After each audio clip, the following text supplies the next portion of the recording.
Huda Alkaff, who is the founder and director of Wisconsin Green Muslims, a volunteer group formed in 2005. She is an environmentalist with higher education degrees in conservation ecology, sustainable development, and environmental education from the University of Georgia. And she has experience teaching environmental studies courses at the University of Wisconsin. So she's working very hard, mashallah, to make sure we leave something better for our children. And she will, inshallah, be sharing more about her initiatives. Please give me a warm welcome for Sister Huda Alkaff.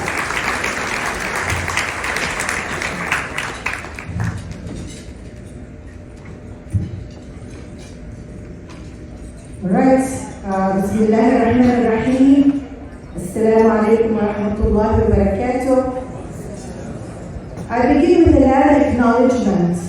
In Wisconsin, where I live, I acknowledge that we are on traditional Potawatomi, Ho-Chunk, and Menominee homeland along the southwest shores of Michigan, North America's largest system of freshwater lakes, where the Milwaukee, Menominee, and Kinnickinnic rivers meet, and the people of Wisconsin, Southern and Anishinaabe, Ho-Chunk, Menominee, Oneida, and Mohican nations remain present.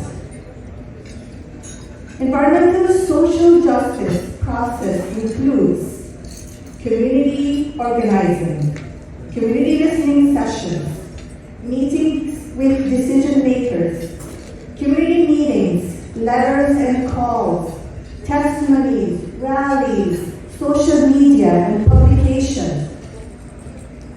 By Allah's will, bi'idhnillah, we do all that and learn a lot.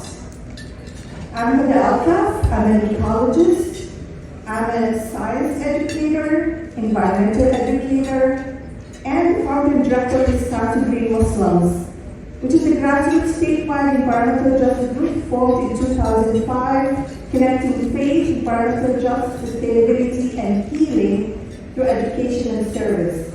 In our 20 years of work, the intention is to educate everyone about the Islamic environmental justice teachings and to apply these teachings in daily life and to contribute to collaborations and coalitions working toward a just, healthy, peaceful, and sustainable future. In this slide, you see websites for Wisconsin Green Muslims and the ISNA Green Initiatives team, which I'm a co-founder and co-leader for 11 years. Please visit these websites to learn more. Our work collectively is guided and inspired by the sacred teachings from the Quran and the Hadith. For 20 years now, Wisconsin Green Muslims works on environmental justice issues as they relate to climate change, clean air and pure water, healthy food, solar energy, energy efficiency and energy democracy, waste reduction and transportation equity. We also weave healing justice work into every aspect of our movement building. It is a duty and obligation on Muslims to care for Earth, and we are in Earth Month right now in April. Our common home. God states in the Quran, it is God who has made you viceroys on Earth. The Earth was mentioned more than 450 times in the Quran, of course for a reason.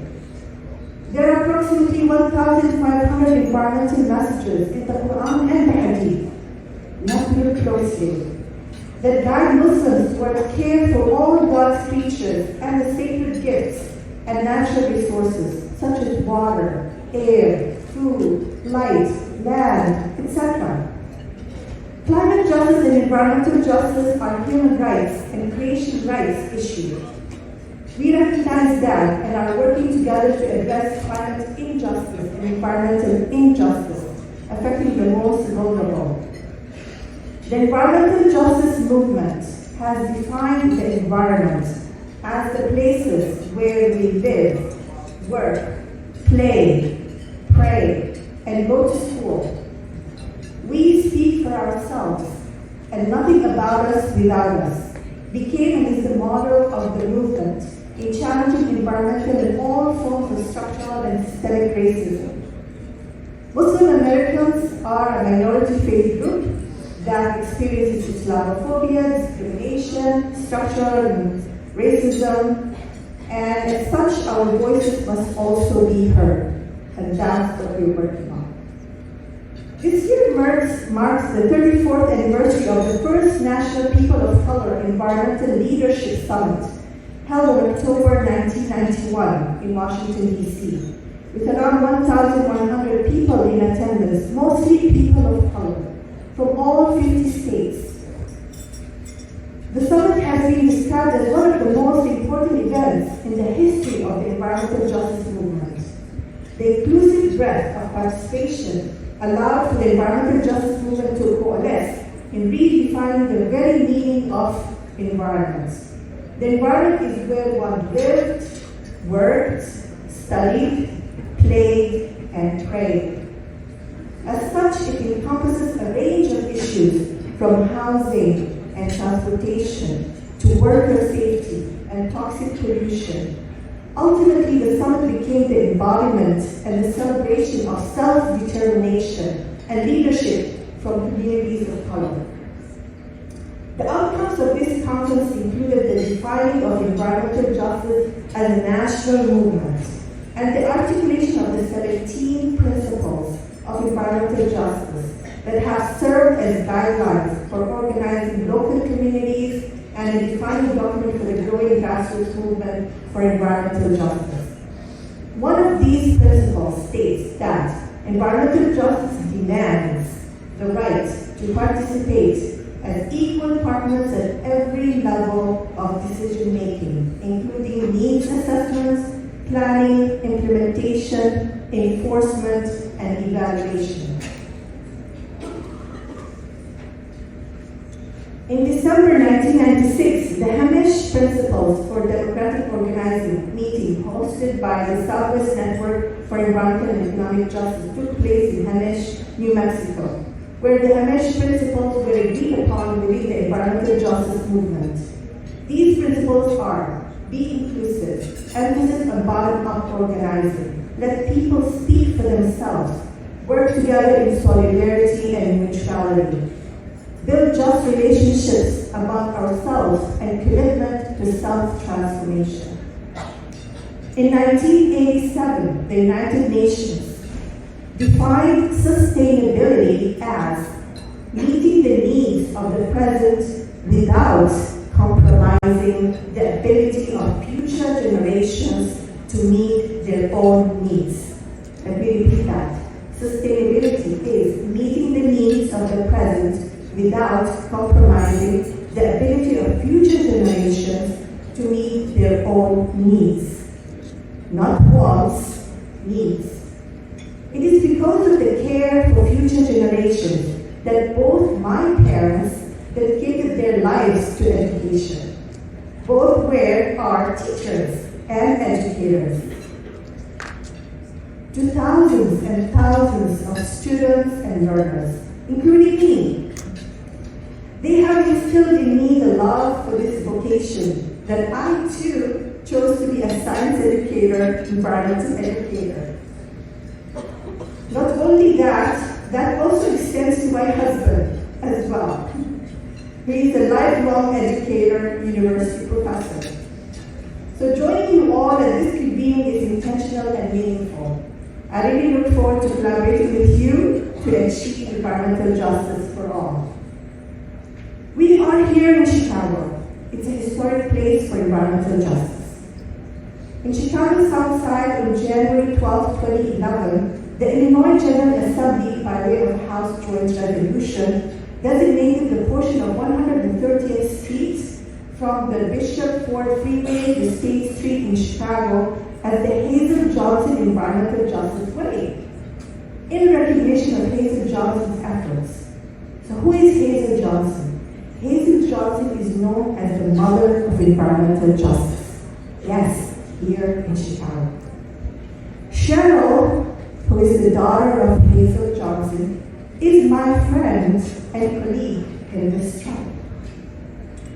The Hazel and Johnson Cumulative Impact Ordinance is a historic policy that will set up the framework for Chicago to protect its black and brown communities and neighborhoods on the west and south sides who bear the disproportionate burden of the city's pollution and the health effects that come with it. This Hazel M. Johnson resolution ordinance was introduced by Mayor Brandon Johnson at the City Council meeting just last week. So it's very timely that we are talking about community impacts and environmental justice here in Chicago. Our society has been tried and tested by not one but many converging crises, among them perpetual racial inequality, public health care disparities, economic recession, and the ongoing climate crisis. The cumulative impacts of environmental injustice remain troubling. Low-wealth communities and communities of color bear the brunt of these compounded crises. To create a fairer and more equitable future, we need to center environmental justice-based solutions and invest in those communities where legacy pollution has impacted the health of so many for far too long. So at this time of darkness of climate and environmental injustice, it is urgent for us to work for light, love, unity, and justice, to stand up together against hate, division, and racism, to treat each other in mutual respect, not turning our backs to the most marginalized and vulnerable in our neighborhoods and the world. It is time to light the way and heal the wound. The intensity of light is stronger in darkness, providing greater opportunity for light to lead the way. Let's continue together, ISNA and everyone, to work together countering darkness and spreading light and healing justice for our future generations. Shine on. And to continue the conversation, I invite you to, on Sunday, the ISNA Green Initiatives team is organizing a webinar, Sunday 27 at 3 p.m. Eastern. It's a webinar titled Earth Care and Islamic Responsibility. So this comes Earth Month. We are in Earth Month. Comes after the blessed month of Ramadan, where we had a very successful Green Ramadan campaign. And so we're going to have speakers from all over, from Michigan, Wisconsin, Texas, California, to talk about their Green Ramadan initiatives, their work to lead the masajid, their Islamic centers and communities. So join us and let's learn together. Jazakumullahu khairan. Wassalamu alaikum wa rahmatullahi wa barakatuh.